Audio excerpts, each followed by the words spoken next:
Back to the report. In Sweden, police have shot and killed a man who murdered a pupil and a teacher with a sword in what is believed to be a racially motivated attack.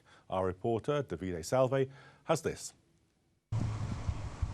The tranquility of Trollhättan, a town in the northwest of Sweden, was interrupted yesterday when a masked assailant attacked the local school. Wielding a sword, the attacker killed 2 people, a student and a teacher. Police later shot the men who died in the hospital. They are now investigating the attack as a hate crime. Both the student and the teacher killed were of foreign origins, as were the 2 others who survived the attack. The attacker, 21-year-old Anton Ludin Patterson, was previously unknown to police. The Swedish media claimed he had supported a call to stop immigration to Sweden and liked pages praising the attack. The first deadly assault on a Swedish school since 1961 has stunned the country, renowned for its liberal and inclusive policies. The incident brought to mind the tragic scenes from 2011 when far-right terrorists Anders Breivik killed 69 teenagers at a Workers' Youth League-run summer camp in Norway. Currently, the country is engaged in an intense debate on immigration. Sweden is one of the largest recipients of asylum seekers in the European Union. This month, a record figure of 86,223 asylum applications was reached. The ruling Social Democratic government presented an agreement on refugee immigration and integration with the backing of the opposition. In the next 3 years, refugees will be granted temporary residence rather than being given permanent status. The parties also agreed to make it mandatory for all local authorities to take in a share of refugees. On Thursday, the Migration Agency revealed up to 190,000 asylum seekers are predicted to arrive in the Nordic country this year, more than twice as many previously predicted. Of those, up to 40,000 are expected to be children traveling alone. Although the Swedish public opinion is largely in favor of immigration, an increasing number of voters are concerned about the wave of migrants. Conservative and progressive parties have very similar migration policies. The far-right Sweden Democrats also have increased their popularity. In last year's election race, they were 3rd, more than doubling their previous share of votes. The party has neo-Nazi origins despite softening their rhetoric and becoming increasingly integrated in the political system in the last 10 years. Sweden is not the only country where far-right forces are increasing their votes. In June, the Danish People Party received a stunning 21.1% of votes, becoming the 2nd largest party in the parliament. Davide Salvi, The Report. Well, our reporter, Davide Salvi, who brought us that news story, is with me in the studio. Davide, do we know any more since you made that report about the background to these killings? Of course. These killings happened basically because this person was far right-wing neo-Nazi nuts, basically. People thought, children especially, thought that this was a prank, so they started taking selfies with him until he took out his sword and started killing them one by one. A teacher was in the hallway, so he got killed. Another student was killed as well. 2 are still in critical condition, and for that reason, police started to investigate and to look at the background of this person, and this person was basically sharing pictures of and they realized that it could only have been a racial motivated murder. So does it have a wider significance? I mean, Sweden is known as a very liberal country, but at the same time, in the Scandinavian countries, there has been the emergence of the hard right. Does that fit into this picture in any way? Yes, of course, it does. Definitely, in the Scandinavian countries, there is an unparalleled consensus among all political forces that immigration is something good. Conservatives and the former Prime Minister Reinfeldt thought that immigration was positive because it could just bring benefits to the economy, whereas socialists had all the human rights narrative and they thought that this immigration wave was positive for the human rights aspect. But of course, there are some voters, even though the large majority of Swedish voters, 60% of them, believes that immigration is something positive, is something good.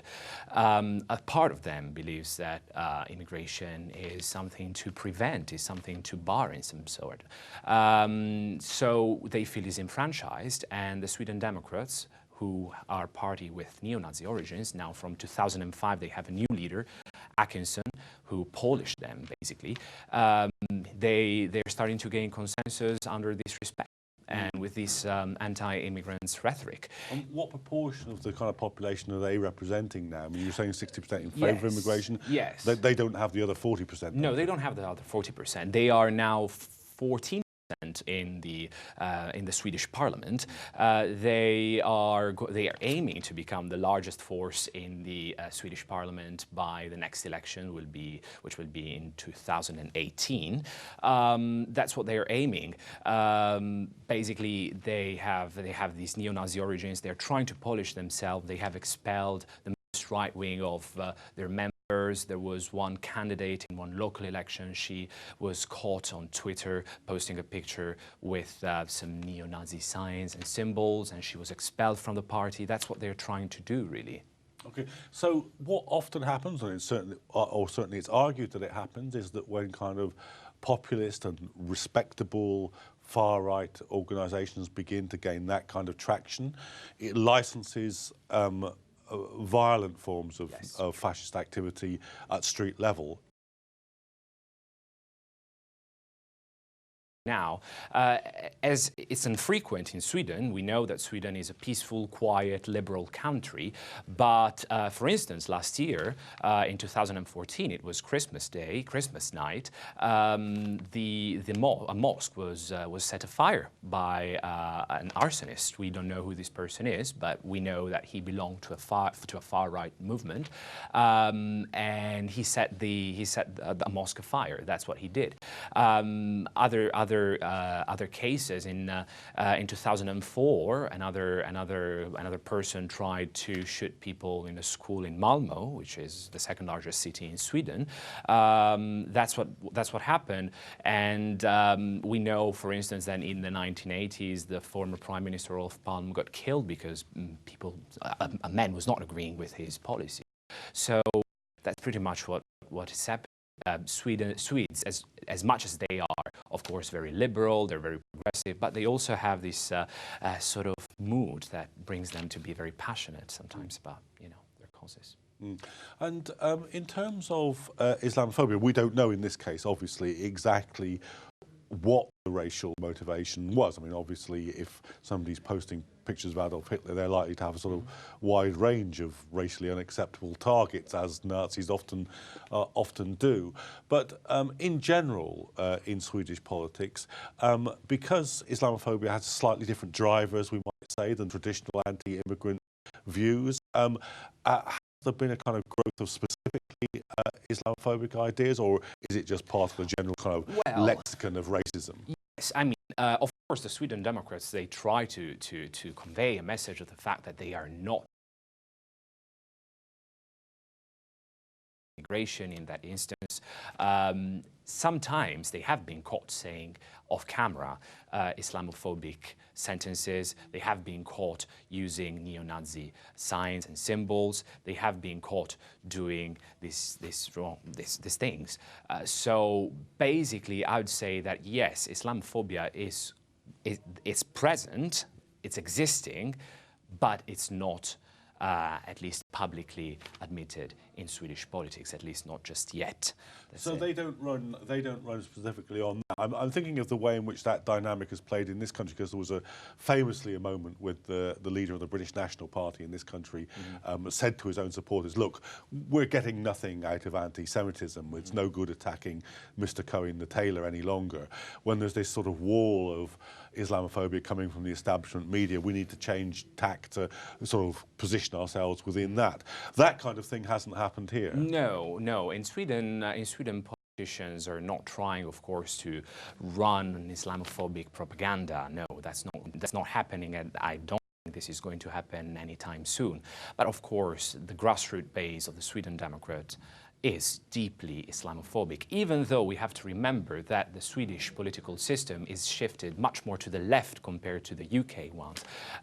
Particularly if you think to what's the program of the Sweden Democrats in terms of immigration, migration policy, it's pretty much what David Cameron is saying here in the UK. They want to help them in their own countries, and they don't want to bring more than 20,000 people in 4 years. That's what David Cameron is saying here in this country.